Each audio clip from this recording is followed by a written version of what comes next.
say no. This is manager job. Support him to go. Wow. Need help? No. Okay. Yashmi హౌస్లో ఎంతమంది boys ఉన్నారు, ఎంతమంది girls ఉన్నారు? 5 boys, 6 girls. ఇది లెక్కలు పెడుతున్నావా ఇప్పుడు? ఓకే, ఇప్పుడు మనం ఆడబోయే ఆట పేరు హీరో జీరో. Oh no. ఆట పూర్తిగా మీకు అర్థమైపోయి ఉంటుంది. అవతల వాళ్ళు ఏంటో, అవతల వాళ్ళ ఆట ఏంటో కూడా అర్థమైపోయింది. ఈ ఆటలో హీరోలాగా ఆడుతుంది ఎవరు, ఆటలో జీరోలాగా ఆడుతుంది రెడీ? ఏం mister Priya, Manikanta come.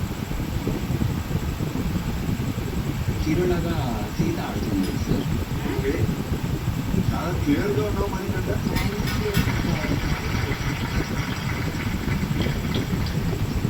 Because అందరికి ఈక్వల్ పార్టిసిపేషన్ ఇస్తుంది, టీమ్ వర్క్ని చూపిస్తుంది, లీడర్షిప్ క్వాలిటీస్ని చూపిస్తుంది, క్లారిటీ ఆఫ్ థాట్స్ ఉన్నాయి. సో హీరోలాగా ఆడుతుంది సార్. తను ఏదైనా ధైర్యంగా చెప్తుంది తన పాయింట్ ఆఫ్ వ్యూలో. So she hero for me. She is a hero for me also. ఈ వారం చీట్ కూడా అయింది. మనసులో ఉన్న మాట క్లియర్గా చెప్తుంది. Very nice Sita, just keep it up. మనకంటే జీరో ఎవరు, ఆటలో జీరో లాగా అయిపోతుంది ఎవరు, అది ఫేస్ మీద వేయాలి.